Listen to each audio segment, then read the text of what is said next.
সম্প্রতি সুইজারল্যান্ডের দাভোসে বিশ্ব অর্থনৈতিক ফোরামের বার্ষিক সম্মেলনে অংশ নেন প্রধান উপদেষ্টা ডক্টর মোহাম্মদ ইউনূস। সেই সম্মেলনের ফাঁকে গিডিয়ন রাসম্যানের উপস্থাপনায় রাসম্যান রিভিউ নামের এক পডকাস্টে কথা বলেন তিনি। বৃহস্পতিবার সেই পডকাস্ট প্রকাশ করেছে ফিনান্সিয়াল টাইমস। এতে প্রধান উপদেষ্টার দায়িত্ব নেওয়ার আগ মুহূর্তের অজানা নানা তথ্য জানিয়েছেন ডক্টর মোহাম্মদ ইউনূস।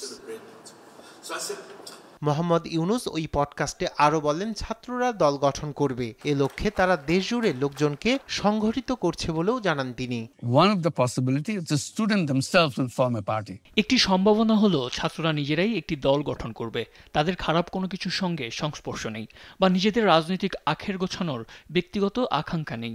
তারা এই পরিস্থিতিতে রাজনৈতিক দল গঠন করছে বা রাজনীতিতে যুক্ত হচ্ছে, এটা দরকার। ডক্টর ইউনূস ওই পডকাস্টে আরো বলেন, রক্ত দিয়ে ছাত্ররা যা অর্জন করেছে তা তাদেরই রক্ষা করতে হবে, অন্যথায় পরাজিত শক্তি এর সুযোগ নিবে বলেও জানান তিনি।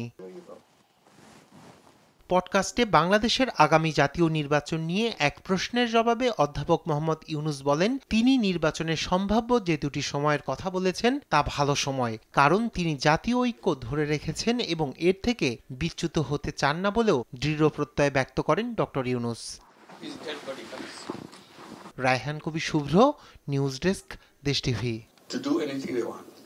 They hanged people in the name of justice.